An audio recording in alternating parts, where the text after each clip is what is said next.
Hello, I'm Tate Ryan Mosley. Thank you so much for the introduction, Tom, and thanks everyone for being here today. So as you are about to hear, we are entering a new phase in cybersecurity, where the threats are essentially ubiquitous and unrelenting, targeting everything from small businesses and governments to large multinational organizations alike. And this new phase is requiring a leveling up in security precautions in order to meet the increased sophistication, professionalization, and technological sophistication of these threat actors. And what better tool than for prevention than AI? So in this new era, we're seeing algorithms actually battling other algorithms in cyberspace for control of your data, your valuable data. And here to guide us through all of this is Myra O'Neill and Nicole Egan. Myra O'Neill is a professor of computer engineering and electronics at Queen's University in Belfast, where she's the director of the Institute of Electronics, Communications and Information Technology. She's also the director of the UK Research Institute and is a member of the UK AI Council. Nicole Egan is the Chief Strategy Officer and AI Officer at Darktrace, an award-winning cyber AI company.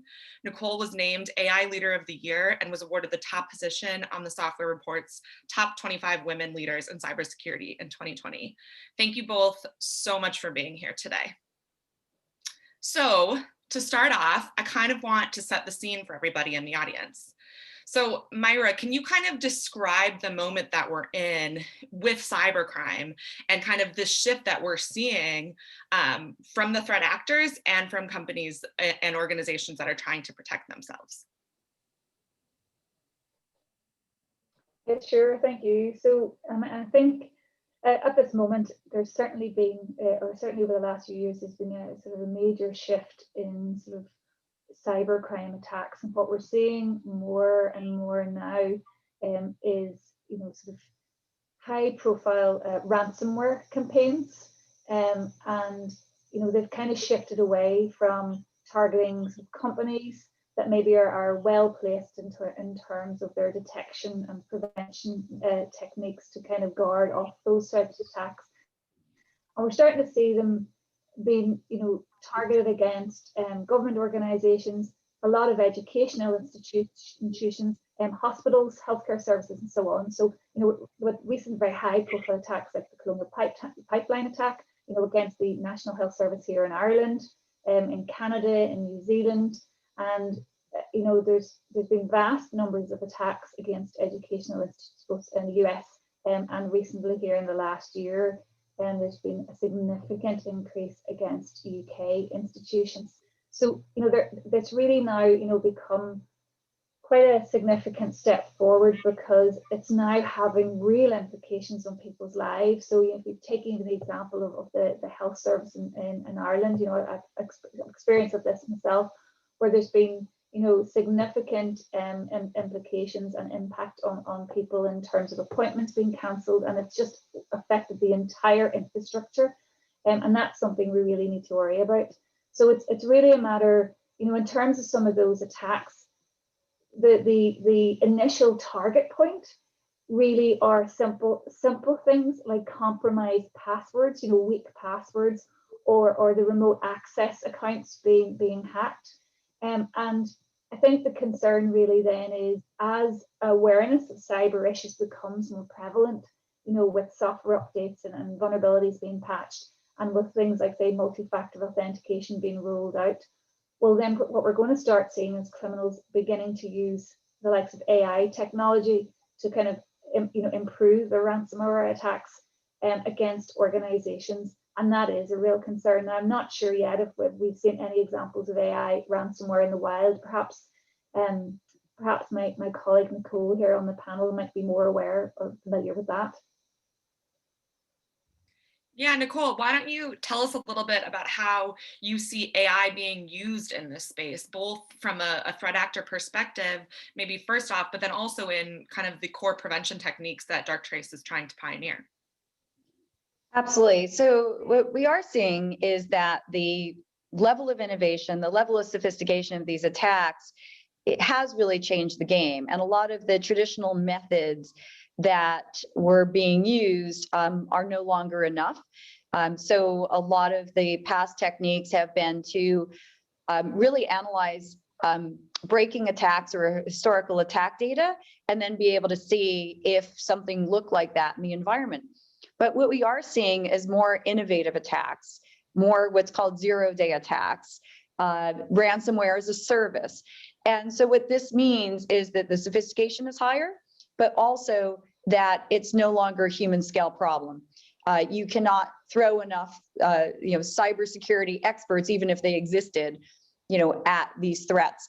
And so what we are seeing is that on the defensive side, we're seeing companies and organizations starting to embrace machine learning and artificial intelligence in order to ratchet up their defenses and be able to find these novel new attacks and keep up with the pace that the attacks are coming at.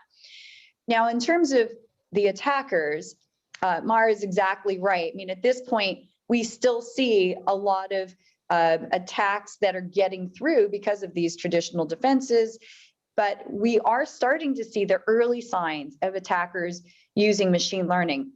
One personal example I actually had is I have a lot of my own voice that's out there on the internet from talking at conferences like this. And our R&D lab was able to actually find some open source AI that analyzed my voice. And they were able to actually recreate my voice and be able to get me to say things I've never said before and form an attack out of that. Now, they did that in literally less than 20 minutes time and just using, available AI algorithms. So I think that is maybe a simplistic example, but what is in the realm of, what's possible today. Yeah, absolutely. Nicole, I think it's so interesting that you said this is no longer a human scale problem. I'm curious to what extent AI is actually good and capable at providing defense. I mean, how do you think about that at Darktrace? When you're kind of trying to lead this, what is it that is actually making AI work in these situations, if that makes sense? Yep. Yeah, I'd say there's three core components of the technology that we feel make a real difference in this. The first is what we refer to as self-learning. And that's the ability to use artificial intelligence to learn how a business or organization works by analyzing raw real-time data.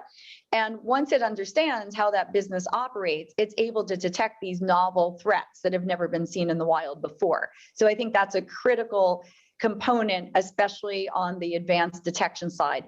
The next side, though, is very important, which is a technology based on AI called autonomous response. And that autonomous response allows the AI to respond at machine speed.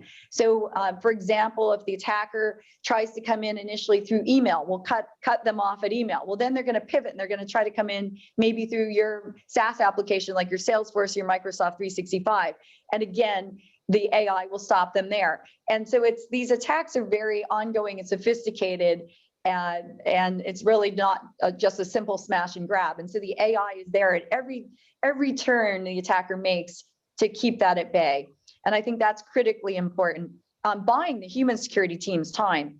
And the final area is an area which is using AI to actually investigate what's happening in the attack.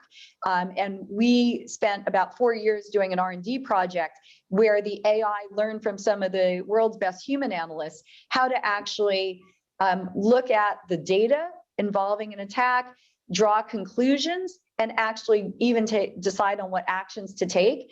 And now, after 4 years, the AI is able to save human security analysts about 92% of the time it would take and focus the humans on only those things that are really important for them to look at. Yeah, that makes so much sense. And one thing that is kind of infuriating for me as a journalist who watches this space is that it's clear that the types of attacks and the professionalization of the threat actors has only increased. But it also seems like some of the sophistication is really not what you would expect, right? It's simple things like, like you said, Myra, using the same password. I think that was what it was at Colonial. And I think, something that's that's kind of interesting about this is that, you know, what seems to be the biggest problem is the kind of specific targeting of a particular group. So you got to get embedded into a network, and you're sitting there for 2 to 3 weeks doing due diligence on their entire system. Myra, can you talk about that a little bit? Like, you know, to what extent the threat itself and the risk itself has kind of changed in the past couple of years in terms of this weird irony of sophistication, but also kind of primitive techniques, if that makes sense. Yeah, no, so you're absolutely right. So I think what we're seeing with a lot of the attacks at the moment, and many of those high profile attacks that I talked about, is that it is simple techniques to get in, but what the sophistication is around the fact that the attackers are sort of breaking in, but not running attacks right away. They're taking their time and understanding what a system looks like and analyzing the different areas and different, I suppose, target points and where they can capture really the most sensitive information to make the most amount of money out of this, and where they can kind of cause, I suppose, most disruption to an organization in terms of them later on launching the attack and then issuing a ransom for the right types of information that they've kind of encrypted as part of the attack. So I think it's kind of, you know, it's really important in terms of the prevention approaches that actually they start trying to look at the indicators and the signatures of those early sort of points of investigation or analysis that's going on as part of those attacks as a mitigation strategy. And really a large part of this is around ensuring, you know, organizations are prepared for an attack. You know, that you know, in some cases it may not be the case that they were the initial target, but they're collateral in terms of a malware or a ransomware attack. And therefore really organizations need to understand how they're going to recover their data if they're subject to attack, and be really prepared, as well as undertaking all of those prevention measures. Yeah, and Nicole, so as part of that, why is the self-learning component of AI then so important? It seems like that's pretty closely connected. Absolutely. I think what the self-learning really does is it's a fundamentally different approach. Instead of focusing on the breach, and hopefully Mara agrees with me, sometimes I feel like there's so much focus on the breach itself and what the breach is about. But at the end of the day, what it's really about is how do you prevent disruption to business? That's really, in many cases, the end game. I know a lot of people focus on, you know, how much are they asking for ransom? How much was the FBI able to recover and so forth, right? But at the end of the day, that even ransom amount is probably a drop in the bucket compared to the cost of recovering and getting that organization and their supply chain and their customers, you know, back on their feet and back in service.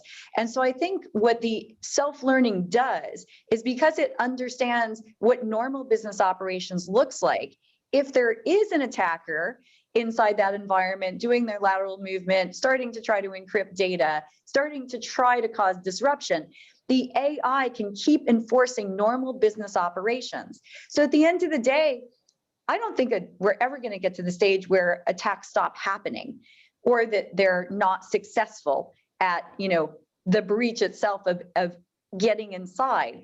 But if it becomes a non-issue because the self-learning AI enforces normal business operations, and, you know, that pipeline doesn't shut down, that hospital can keep seeing patients, if you can minimize that disruption, then it becomes a lot less of an issue. And quite frankly, it becomes less attractive to the attackers.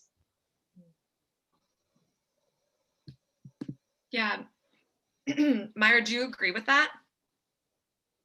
Yeah, no, absolutely. I think, you know, it's about you know, mitigating the effect on your organization and the services it provides. So I completely agree. And I think that's why, you know, planning for an attack is so important for an organization, and understanding how, you know, what will recovery look like, what does it take to keep things running if the attack is happening, while also trying to prevent the attack getting you know, further into your network, but actually keeping things operating is absolutely crucial. So completely agree.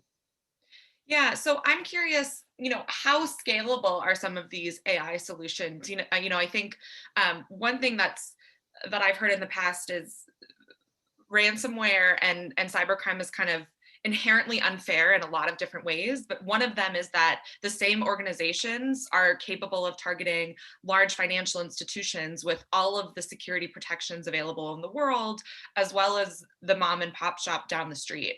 And I'm curious kind of how this is going to play out from a you know I guess a target perspective and a defensibility perspective for some of the smaller businesses that seem to be targeted.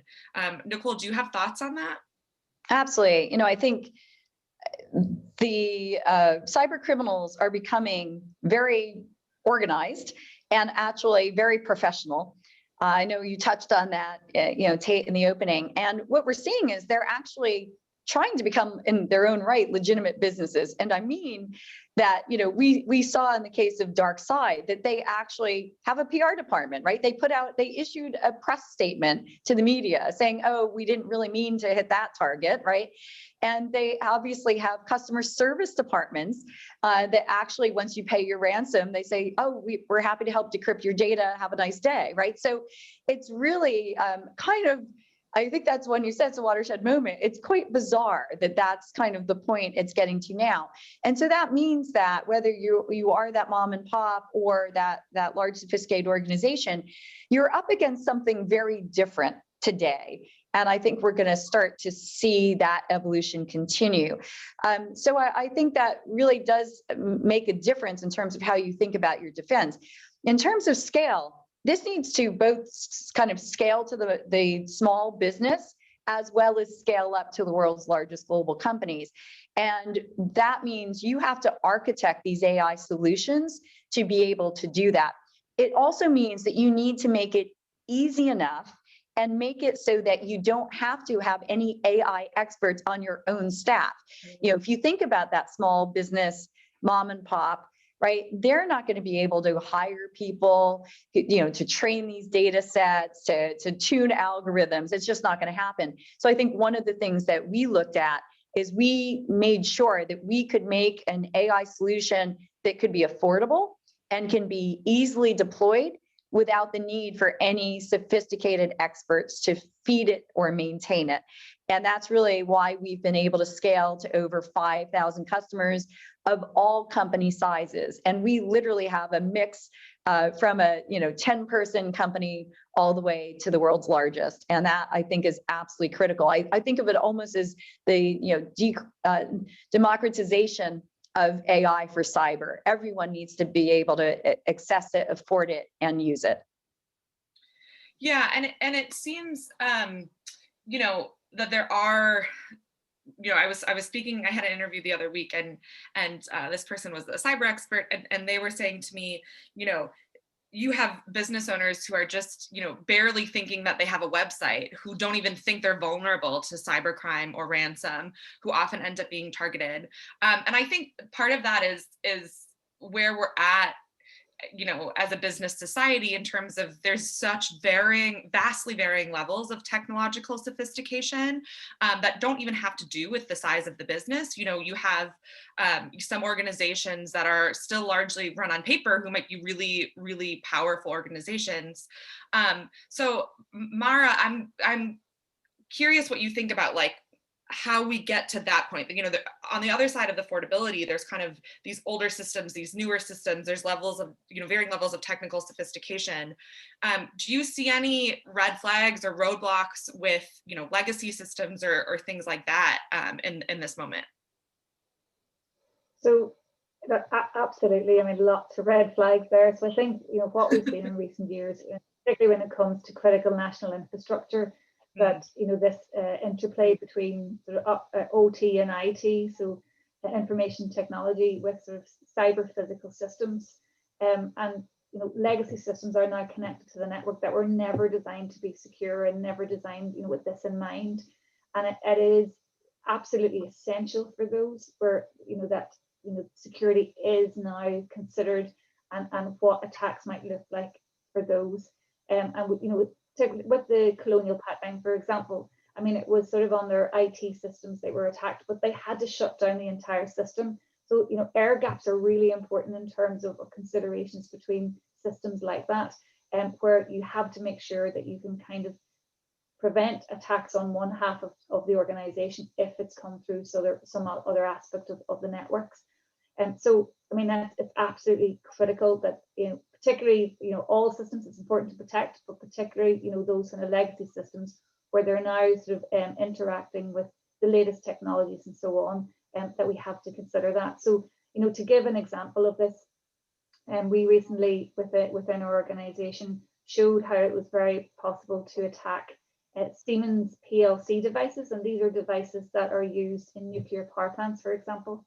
And it was quite easy to sort of attack these. So in terms of responsible disclosure, etc., we did, you know, consult with the company and show how to put in countermeasures in place. But it was because they were just legacy devices, and they weren't designed with this in mind. So, I mean, that's the kind of thing that's very, very concerning. So we have to start sort of realizing, or companies have to start realizing, you know, that security is so, so critical. And I think, you know, the sort of, I suppose, the positives, if it's possible to even say that, of the more recent high profile attacks is that I think security now, you know, companies are now becoming more security aware and realizing it has to be discussed at board level in all types of companies, you know, not just sort of IT companies. It has to be such an important part of all discussions. And I think, thankfully, I think we're starting to get there, but we need to get there.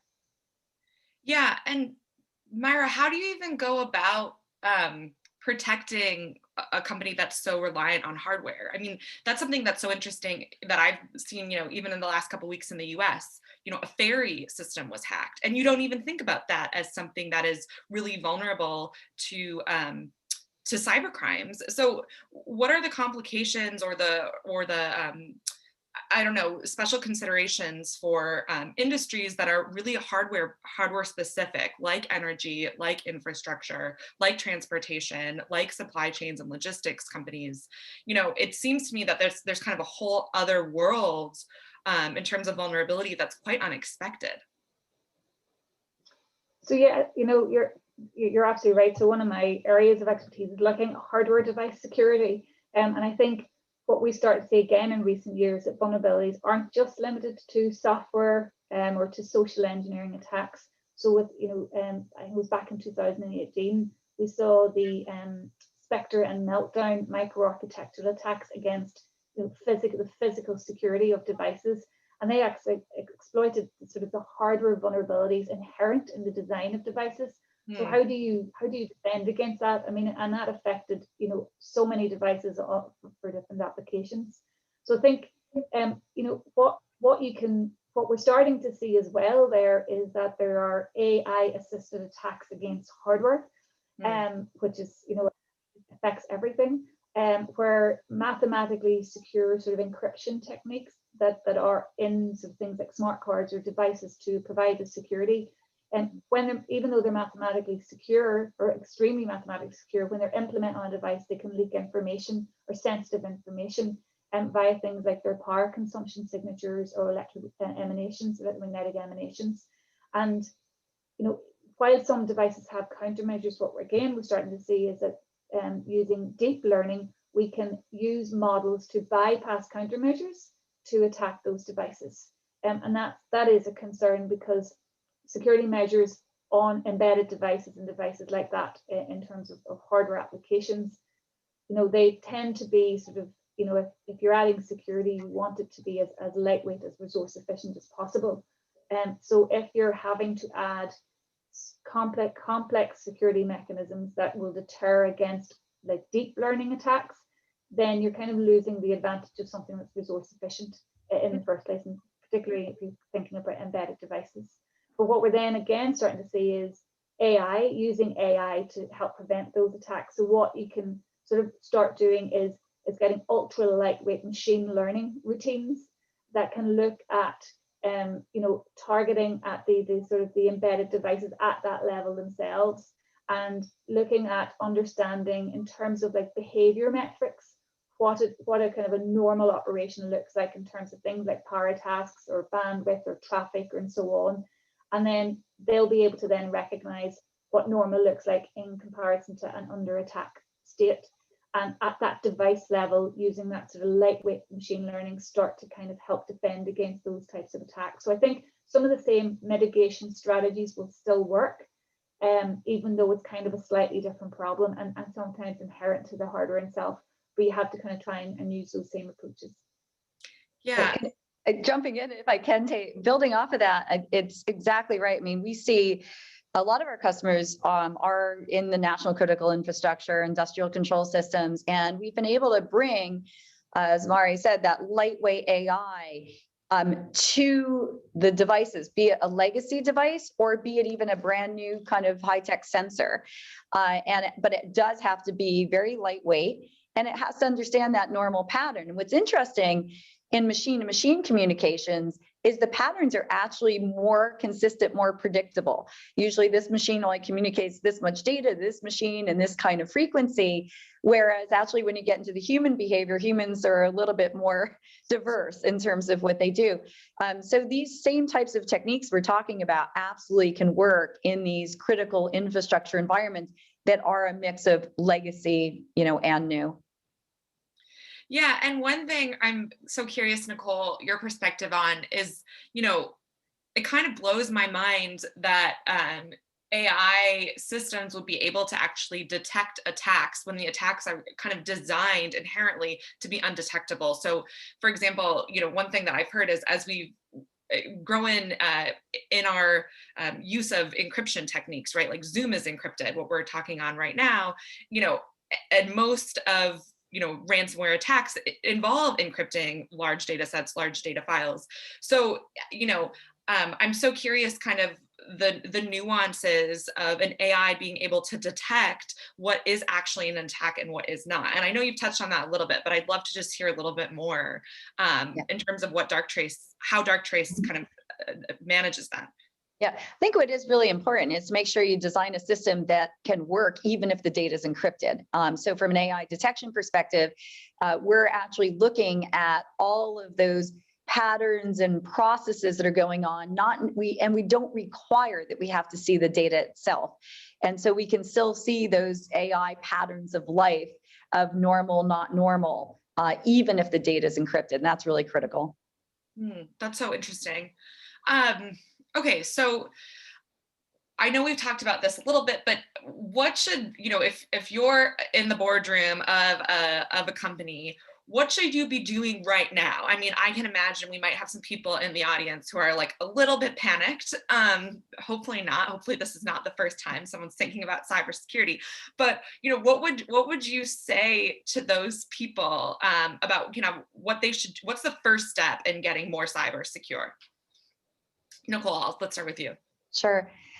I think the first thing is it is very important that this is now becoming a boardroom executive conversation. I think that putting a priority on it is very important. Making sure there's some recognition that even though there's been a lot of money invested in legacy approaches, as the attackers have innovated, those approaches are no longer able to keep up. Realizing, I think, that AI and machine learning can really effectively augment and empower those human security operation teams. So I think those are some of the areas I would look at, and especially in light of ransomware, the ability to use machine learning to autonomously head off and hold at bay these attacks, buying those human teams really valuable time is absolutely critical. Yeah, and Myra, I'd love to hear from you what you think. Yes, so just I guess to add to that is, in terms of those, again, I think I mentioned it before, in terms of those are kind of your mitigation strategies, prepare for an attack as well. So understand what are your critical assets and what would be the impact if those were affected by, for example, a malware or a ransomware attack, and understand how, if you can use AI assisted, the self-learning technologies that Nicole talked about to help ensure that your operations continue despite the attack. Yeah. Where does cyber insurance play a role? I mean, it's something that I think we're starting to see in the last couple of years really blossom into a huge industry. And I'm kind of curious the role that both of you, excuse me, see it playing as we move forward into this age where I think the attacks really are going to become quite ubiquitous and consistent. That's one of the board level issues that we're actually getting a lot of questions on right now. Are cyber insurance rates going to go up? Will cyber insurance cover these attacks? Will cyber insurance continue to exist as it does today? So I do think that is very top of mind for business executives. One of the things we have seen is there has been a consortium of cyber insurance companies led by Marsh who actually put together a product certification program. And I think at the last count, there were about 12 products. I know 2 of our products are part of that. And you can actually get discounts from your insurance, but also some guarantees of, renewals and coverage if you're using this, combination of certified products. So I think we might see, more of that. For the first time recently, we actually saw questions about, do you use an AI solution like Darktrace? Do you use autonomous response as part of the questionnaire about qualifying for cyber insurance? So I think this, this coming together of kind of the cyber insurance industry with the AI technology providers is probably a recent change. Yeah, absolutely. Excuse me. I'm curious, Myra, do you have thoughts on that as well? I think it's also directly tied to paying the ransom, right? So I think that's, from a business perspective, that's part of the appeal of getting cyber insurance, which is, okay, worst case scenario, I'm at D-Day, everything is encrypted, but I have cyber insurance, and so I can pay the ransom if I need to. How do you think that's gonna play out? I mean, I think, especially in the US, talks about banning the ransom is kind of just starting to kind of bubble up to the surface, I think, of conversation. Yes, I think like for some organizations who maybe have never encountered ransomware or don't have the skills to sort of deal with it, it's sort of an easy solution. Let's just take the problem out of our hands and get some cyber insurance. And maybe that's not necessarily the best approach that they should be taking to deal with the problem. But on the flip side, as you say, if an organization announces that it has cyber insurance, will that invite larger ransoms? In terms of attacks, and that also has to be a concern. So I mean, the advice is, never pay your ransom, in terms of attacks.